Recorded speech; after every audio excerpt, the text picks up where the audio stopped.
Alors, bienvenue à tout le monde ce soir. Je suis Sarto Blouin, président de la Fondation humaniste du Québec. On est ici pour faire la remise du prix humaniste 2015 en présence de Claude Brown, représentant de l'Association humaniste du Québec, qui est le donateur conjoint avec la Fondation de ce prix-là chaque année. Madame Lucie Jobin du Mouvement laïque du Québec et Monsieur Alain Simoneau, à son propre nom, pour la cause qui est montée à la Cour suprême du Canada. Donc, essentiellement, quand j'étais jeune, on m'apprenait les principes de Montesquieu, la division entre l'État, le système judiciaire, le système législatif et le système exécutif. Il n'y avait jamais le système religieux dans ces trois affaires-là. Mais on sait qu'au Québec, il y a eu, avant la Révolution tranquille, une influence que je dirais indue de l'Église dans les affaires de l'État. Et ça a pris 50, 60 ans avant que quelqu'un se lève debout, mette le pied à terre et dise que ça suffit. Et la personne ou les personnes qui ont fait ça sont essentiellement M. Simoneau et le mouvement laïque, à qui le Québec en entier, je pense, doit une reconnaissance inénarrable là, qui mérite d'être soulignée, notamment par le prix humaniste aujourd'hui. Le jugement, en fait, M. Simoneau va peut-être vous en parler tantôt, qui a été le fer de lance de ce combat-là, a dû subir, vous l'avez vu dans les articles de la presse aujourd'hui, de Patrick Lagacé et dans d'autres citations dans les derniers mois, a dû faire un combat pendant 9 ans à peu près, c'est ça, 8-9 ans? Un peu moins que 9 ans. Un peu moins que 9 ans, et avec des conséquences insoupçonnées sur l'effet que ça aurait auprès de la population locale, mais aussi de la population québécoise et maintenant avec le jugement de la Cour suprême au niveau de la population canadienne au complet. Essentiellement, M. Simoneau, comme vous le savez, s'est inscrit en faux contre la prière dans la ville de Saguenay par le maire Jean Tremblay. Et le tribunal, la commission des droits, la Cour, jusqu'à la Cour d'appel et jusqu'à la Cour suprême ont dû débattre de cette question-là pendant ces 9 années-là. Et ça a été un combat qui a eu des répercussions énormes sur la santé financière du mouvement laïque, donc donné généreusement, et aussi sur la santé personnelle et les difficultés que M. Simoneau a dû subir de menaces à droite et à gauche, notamment de gens mal intentionnés qui lui ont fait des menaces de violer son épouse, de faire des choses avec un crucifix que je peux pas nommer actuellement, des violences, etc. Il est obligé de déménager plusieurs fois. Donc, être au front comme ça, c'est un peu comme, sans vouloir faire une analogie religieuse, mais si on me permet, Jeanne d'Arc a été brûlée au bûcher et canonisée 300 ans plus tard. Donc, on voit que les mentalités évoluent et ça prenait un coup de barre comme ça, je pense, dans la société québécoise pour être capable de redresser la situation, à tout le moins en partie. Parce qu'évidemment, c'est un jugement qui ne s'applique qu'à la ville de Saguenay. Mais comme la Cour suprême a statué, c'est l'équivalent d'une loi au niveau canadien. Donc, n'importe quelle autre municipalité à Winnipeg qui déciderait de faire une prière, s'il y a un plaignant, et si on allait un peu plus loin, tout de suite, ça serait cassé. Mais encore faut-il que dans ces communautés-là, il y a quelqu'un qui se plaigne. Donc, c'est une loi qui s'applique dans la mesure où la ville de Saguenay, elle est assujettie à ça, mais que c'est pas nécessairement un copier-coller, mais ça équivaut à la même chose en termes d'effet. L'autre chose qui n'a pas été sanctionnée, et personnellement, je vous dirais que ça m'a désolé, mais c'est à cause d'une erreur technique. Daniel Barry pourrait peut-être plus vous en parler que moi. Entre le tribunal et la commission des droits de la personne, sur une enquête qui n'a pas été faite, ce qui fait qu'en Cour suprême, le juge Clément Gascon n'a pas pu statuer sur le crucifix et autre chose que la prière. Donc, en théorie, la question du crucifix, soit à l'Assemblée nationale ou ailleurs, n'est pas complètement éradiquée. Par contre, le juge Gascon était assez clair à plusieurs places dans un jugement de 106 pages, je pense, que je vous invite à lire, qui est très intéressant, et qui a réussi à avoir l'unanimité. Alors, compte tenu de mes conversations avec M. Simoneau par la suite, je pense que ça va prendre un kamikaze pour faire ça, mais déjà les premiers jalons, le premier pavé dans la mare est a déjà éclaboussé assez de gens que je pense qu'on est sur la bonne voie. Alors, je suis très heureux ce soir, et je vais laisser la parole à Claude, que la Fondation, finalement, soit partie prenante à cette décision de remettre le prix humaniste conjointement au mouvement laïque qui a fait de cette bataille fantastique jusqu'à la Cour suprême sans jamais baisser les bras, et à M. Simoneau pour l'épreuve douloureuse qu'il a dû subir pour faire avancer le droit au niveau canadien, et à tout jamais son nom est gravé dans les registres de la Cour suprême.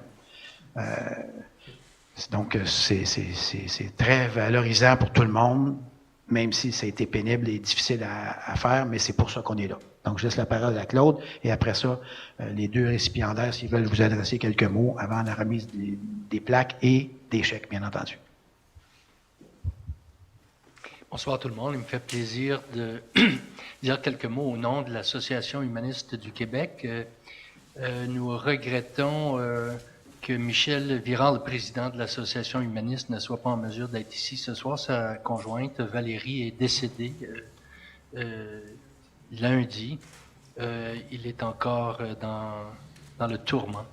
Le vice-président de l'Association humaniste, Michel Pion, fête son anniversaire en privé avec sa famille dans des circonstances qui rendaient impossible sa présence ici ce soir. Alors, vous vous retrouvez avec un membre du conseil d'administration, et mon seul titre, c'est d'être rédacteur de la revue Québec humaniste et d'être au CA depuis très très longtemps, là, de l'Association humaniste. J'étais aussi au CA du mouvement laïque québécois quand on a commencé à connaître M. Simoneau, que je salue.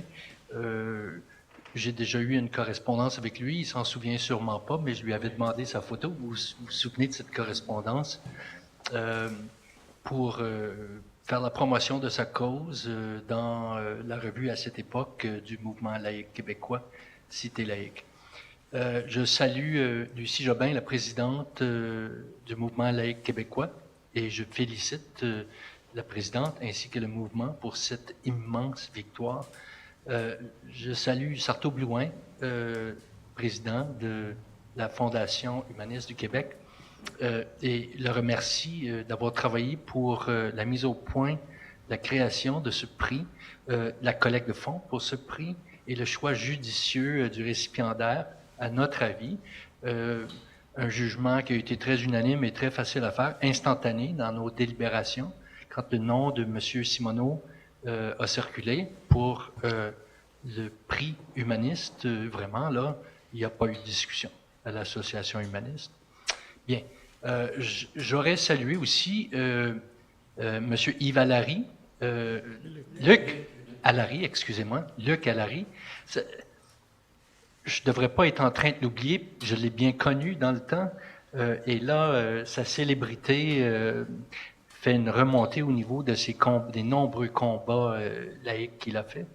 Luc travaille beaucoup pro bono et il l'a fait pour plusieurs causes, et je tiens à souligner cette très grande générosité et cette très grande efficacité.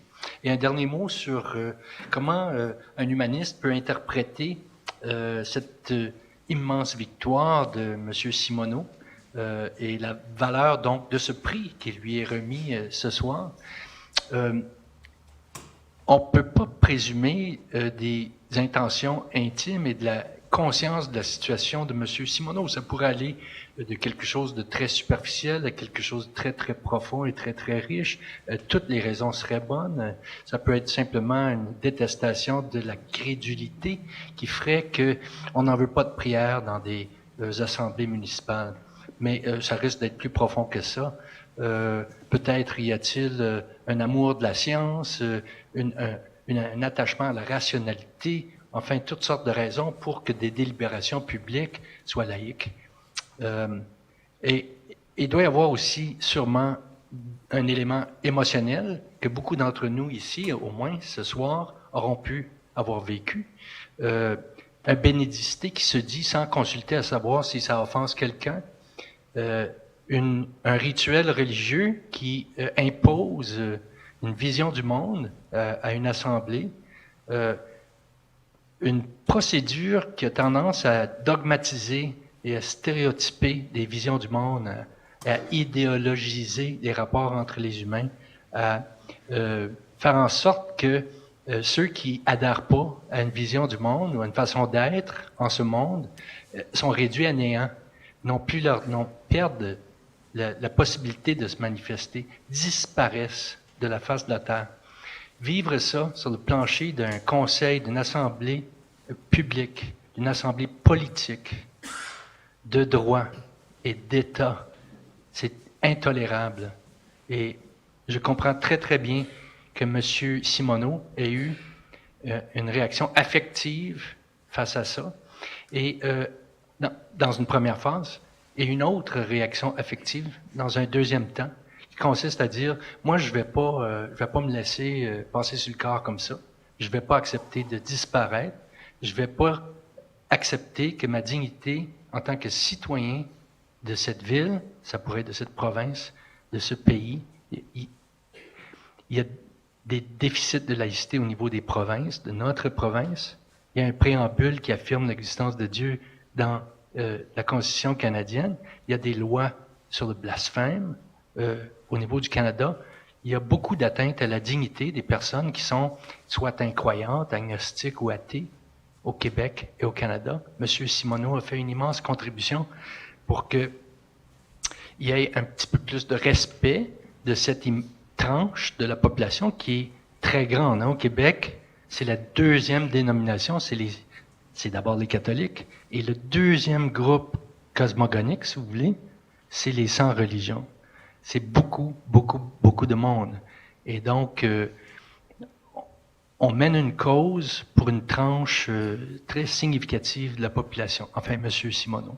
Alors, c'est quelque chose qui mérite d'être honoré, et c'est un événement festif. Je me réjouis de cette situation, et je félicite M. Simoneau, ainsi que la Fondation humaniste du Québec, le Mouvement laïque du Québec, l'Association humaniste du Québec, qui ont préparé ce prix pour M. Simoneau.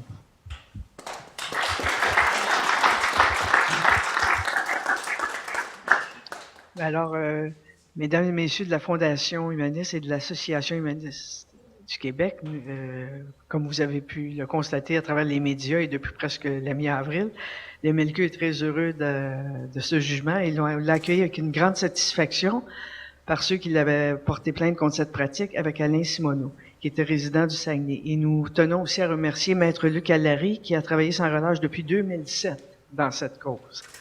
Alors, comme disait 48 et 9 ans là, que ça a duré, alors c'était assez long. Le premier motif de cette plainte visait d'abord à défendre la laïcité de l'État et des institutions publiques. Nous sommes très satisfaits de voir que le plus haut tribunal du pays a conclu que la récitation de cette prière était discriminatoire et nous sommes aussi fiers d'avoir mené cette lutte jusqu'au bout. Les 9 juges ont statué que la récitation de la prière lors des assemblées municipales viole la liberté de conscience des citoyens et est contraire à la Charte des droits et libertés. Pour la Cour, le fait d'empêcher le conseil municipal de réciter la prière n'équivaut pas à faire triompher l'athéisme ou l'agnosticisme. Il existe une distinction entre l'incroyance et la neutralité réelle. Permettre aux citoyens de quitter la salle lors de la prière ne fait qu'exacerber la discrimination. C'est ça que la Cour d'appel avait statué. Le MLQ se réjouit pour sa part de voir que le préambule de la Constitution canadienne reconnaissant la suprématie de Dieu ne peut en être aucun cas utilisé à l'encontre de l'obligation de neutralité de l'État, ni servir à limiter l'exercice du droit à la liberté de conscience. Nous avons demandé d'ailleurs au ministre des Affaires municipales, M. Pierre Moreau, de faire respecter ce jugement dans toutes les municipalités où la prière est encore récitée, mais ils n'ont pas encore réagi. Le gouvernement Couillard ne sont pas bien pressés. Alors, 2 paragraphes de ce jugement nous ont attiré notre attention. L'État ne doit pas s'ingérer dans le domaine de la religion et des croyances. L'État doit plutôt demeurer neutre à cet égard, ce qui exige qu'il ne favorise ni ne défavorise aucune croyance, pas plus que l'incroyance.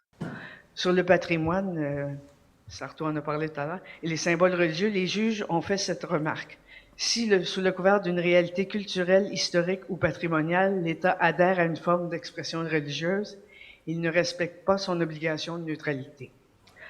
Alors, comme vous pouvez le constater, ce jugement nous fournit des arguments pour poursuivre notre combat pour le retrait du crucifix à l'Assemblée nationale et aussi pour réclamer le retrait du volet culture religieuse du cours ECR, éthique et culture religieuse, qui est enseigné toujours à tous les élèves québécois. Un petit peu d'histoire, je voulais citer que la prière dans les conseils municipaux, c'est pas d'aujourd'hui que le MLQ mène cette bataille. On est engagé depuis les années 2000. On a déjà appuyé 5 plaintes adressées à la Commission des droits de la personne et de la jeunesse qui concernaient la récitation de la prière dans différents conseils municipaux. La Commission des droits de la personne et de la jeunesse a donné gain de cause aux plaignants dans le cas d'Outremont, Laval, Verdun et Trois-Rivières et même à Saguenay, en déclarant qu'une telle pratique était discriminatoire en vertu des articles 3 et 10 de la Charte des droits de la personne. En 2000, suite à une plainte d'un citoyen d'Outremont, la municipalité a décidé de remplacer la récitation de la prière par une courte période de recueillement. Alors, cette pratique a été jugée acceptable par la Commission. Le compromis a été accepté et plusieurs autres municipalités, à l'époque, ont agi en ce sens-là, et ça a même fait l'objet d'une recommandation de l'Union des municipalités dans ces années-là. À Laval, en 2004, la décision rendue par la Commission des droits de la personne n'a pas été respectée par le maire Vaillancourt, qui a dû se présenter au tribunal, et après un fastidieux processus qui a duré 5 ans, et coûté plus de 240 000 $ à la ville de Laval, en frais d'avocat, le tribunal a rendu jugement en faveur de la plaignante en 2008. Le MLQ a d'ailleurs rendu hommage à Danielle Payette, la plaignante, en lui attribuant le prix Condorcet des Saules en 2008.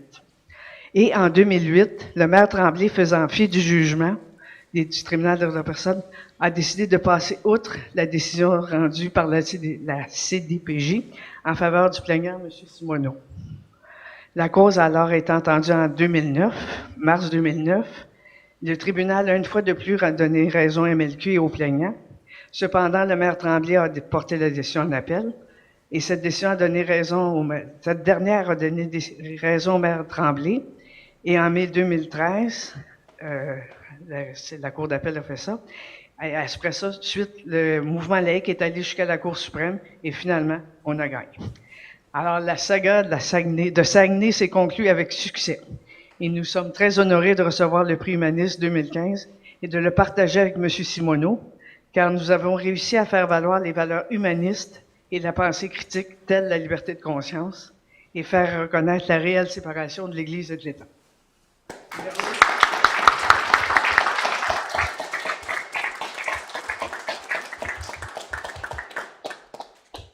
Bonsoir tout le monde. Moi, je n'ai pas préparé de long discours. Je pense que tout a été dit et entendu. Je vais me résumer à remercier les principaux belligérants dans toute cette histoire-là, à commencer par la Fondation humaniste ainsi que l'Association humaniste du Québec pour l'honneur qu'ils m'accordent en m'attribuant ce prix. Et je voudrais surtout remercier le professionnalisme de M. Luc Allary, avocat, qui a fait preuve d'un professionnalisme exemplaire. Moi, j'ai suivi le procès à Saguenay les 9 jours que ça a duré. Ça a commencé le matin à 8 heures, ça pouvait finir à 5-6 heures le soir. Je remercie également M. Daniel Barry là, pour le rapport d'expertise qu'il a présenté et qui a certainement beaucoup contribué à la décision du tribunal des droits de la personne en première instance. Ensuite, je remercie également Mme Lucie Jobin en tant que présidente du Mouvement laïque québécois, ainsi que les autres présidents qui ont été à son poste avant. Il y a entre autres Mme Marie-Michel Poisson. Et puis, je remercie également tous ceux qui ont cotisé pour cette cause et puis qui militent pour le Mouvement laïque québécois et qui militent également dans le mouvement humaniste. Je vous remercie infiniment.